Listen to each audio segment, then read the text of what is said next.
Hello everyone, welcome to Advik classes. Today we are going to do chapter number 13, surface area and volume of class 10th, exercise 13.1, question number 4th.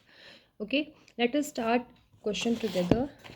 Question says a cubical block of side 7 centimeter. एक cubical block है like this. Okay, this is the cubical block. एक cubical block है और side इसकी 7 centimetre है. Cubical है it means की all edges are same, all sides are same. तो साइड आपको गिवन है दैट इज 7 सेंटीमीटर. तो इसकी हर एक साइड कितनी होगी 7 centimetre, L B, B B और H B. And it is surmounted by a hemisphere. Surmounted मतलब नीचे वाला पार्ट. तो नीचे कौन है आपका cube. Cube is surmounted by a hemisphere. Cube को सरमाउंट करा है किसने हेमीस्फीयर ने. तो हेमीस्फीयर कहाँ आएगा ऊपर. तो I have like this is a hemisphere in shape. तो this is a cubical block and it is surmounted by a hemisphere. Okay, चलिए next is what is the greatest diameter of the hemisphere can have. Hemisphere का कितना बड़ा से बड़ा diameter हो सकता है कि वो उसको कम्प्लीटली सरमाउंट कर दे, किसको, क्यूब को. Okay, find the surface area of the solid. और जो सॉलिड आपका फॉर्म होगा उसको आपको कैलकुलेट करना है उसका सरफेस एरिया. अब यहाँ पर आप एक चीज़ नोटिस करो कि ये जो मेरा हेमीस्फीयर है इस क्यूबिकल ब्लॉक के टॉप पर कम्प्लीटली फिक्स्ड नहीं है ना. मतलब कि यहाँ से यहाँ तक नहीं आ रहा, छोटा है ये, है ना. तो छोटा है इट मीन्स कि इसका डायमीटर कैसा होगा, छोटा होगा इसके एड्ज से. तो अगर हम इतना बड़ा हेमीस्फीयर लें जिसका डायमीटर उसके एड्ज के इक्वल हो तो वो उसका आपका लॉन्गेस्ट डायमीटर ही होगा आपका हेमीस्फीयर का. अगर आपने डायमीटर छोटा लिया तो वो इस फेस के अंदर लाई करेगा, कौन, हेमीस्फीयर. अगर आपने डायमीटर बड़ा लिया तो फिर वो क्यूब से बाहर जाएगा, इस फेस से बाहर जाएगा. तो एग्जैक्टली सेम इसके ऊपर आने के लिए तो diameter should be equal to edge of the cube. Okay, let us start the question. Question की फिगर आपकी कुछ इस तरीके से बनेगी. ये आपका क्यूबिकल ब्लॉक है and it is surmounted by a hemisphere. Hemisphere की जो डायमीटर होगी it should be equal to the edge of the cube. ठीक है, तो डायमीटर कितना हो जाएगा इसका 7. ये क्योंकि साइड आपकी 7 है, डायमीटर 7 है तो रेडियस कितना बन जाएगा, डायमीटर अपॉन 2, 7/2 उसका रेडियस बन जाएगा हेमीस्फीयर का. सरमाउंटेड मतलब होता है नीचे वाला पार्ट. ठीक है, तो हमें इस पूरी फिगर का, इस पूरे ऑब्जेक्ट का, इस पूरे सॉलिड का हमें सरफेस एरिया कैलकुलेट करना था. सरफेस एरिया का मतलब होता है total surface area. Total surface area of solid कितना होगा, इस पूरे क्यूब का सरफेस एरिया, इस पूरे क्यूब का टोटल सरफेस एरिया. अब बच्चों के माइंड में आता है कि इसका सरफेस एरिया हमने 5a² लेना है क्योंकि टॉप पर तो क्या है हेमीस्फीयर है. लेकिन ठीक है, टॉप पर हेमीस्फीयर है, आपकी बात ठीक है, यहाँ पे 5a² आपको लेना चाहिए.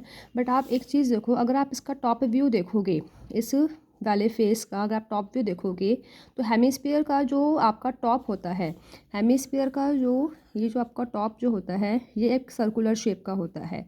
सर्कुलर शेप का है तो इसके कॉर्नर्स तो बाहर निकल जाएंगे, है ना.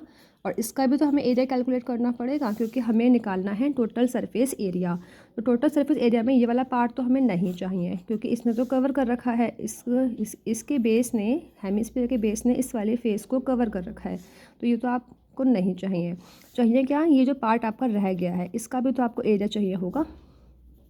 ठीक है, इसीलिए हम लोग यहाँ पे 6a² लेते हैं. ठीक है, टोटल सरफेस एरिया हम लोग क्यूब का लेते हैं, लेकिन उसके अंदर आपने जो 6a² लिया है ये एक्चुअल में क्या होता है 5a². ठीक है, जो आपका क्यूब का सरफेस एरिया प्लस जो आपने टॉप वाला लिया है ना, टॉप वाले में 6a², इस पूरे में का जो एरिया होगा, सॉरी a², इस पूरे फेस का जो एरिया होगा वो a² होगा. तो a² में से आप माइनस कर देंगे इसके सर्कुलर वाले पार्ट को. तो सर्कुलर वाला पार्ट क्या है, πr² होगा उसका एरिया. तो a² माइनस πr² कर देंगे तो ये बन जाएगा 6a² minus πr². I hope this is clear to you. Okay, तो ये बन जाएगा 6a² area, surface area of cubical part. क्यों लिया है हमने 6a², आपको क्लियर हो गया. माइनस कर देंगे हम इसका हेमिस्फीयर का बेस का area, area of base, plus क्या करेंगे ये वाला, ये भी तो आपका सरफेस एरिया आएगा. सॉलिड आपका कुछ इस तरीके का बन जाएगा, फिर इस तरीके का कुछ आपका सॉलिड आपको दिखेगा, सॉरी इस तरीके का आपको ये वाला सॉलिड कुछ दिखेगा. ये क्या हो रहा है, इस तरीके का सॉलिड आपको दिखेगा। तो टोटल सरफेस एरिया में क्या आएगा, ये वाला पूरे पार्ट्स आएंगे और ऊपर वाला पार्ट भी तो आएगा। ऊपर वाला पार्ट क्या है आपका, हेमिस्फीयर का कर्व सरफेस एरिया। तो इसीलिए यहाँ पे CSA ऑफ हेमिस्फीयर मैंने लिया है। तो after putting the formula of this three things, surface area of cubical part is 6a² minus हमने करना है area of base of hemisphere. क्यों किया, क्योंकि टॉप व्यू में हमने चेक किया था कि कॉर्नर्स बच रहे थे and corners is also a part of the solid, ठीक है। Plus CSA of hemisphere, CSA of hemisphere हमने पढ़ रखा है 2πr²। ये -πr² है, ये +2πr² है। सॉल्व होने के बाद यहाँ पे +πr² बन जाएगा। A is for edge, edge is what 7, 7 का square plus 22/7 multiply R is what, R is our radius and radius is what diameter का हाफ 7/2, 7/2 का स्क्वायर। ऑल राइट, तो 6 मल्टीप्लाई में 7 का स्क्वायर 49 प्लस 22/7 मल्टीप्लाई 7 का square. यहाँ पे मैंने इसको 2 टाइम्स लिख दिया है बिकॉज यहाँ पे स्क्वायर है।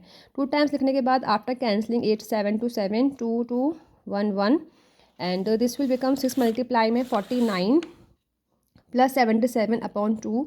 77/2 कितना हो जाएगा, ये आपका 2 1 ज़ा 2, 2 3 ज़ा 6, बचा 1, 17 बन जाएगा। 2 8 ज़ा 16, बचा 1, 1 इज़ नॉट डिविजिबल बाय 2, तो पॉइंट लगाएंगे 1 और 0 10 बन जाएगा। 2 5 ज़ा 10, 38.5।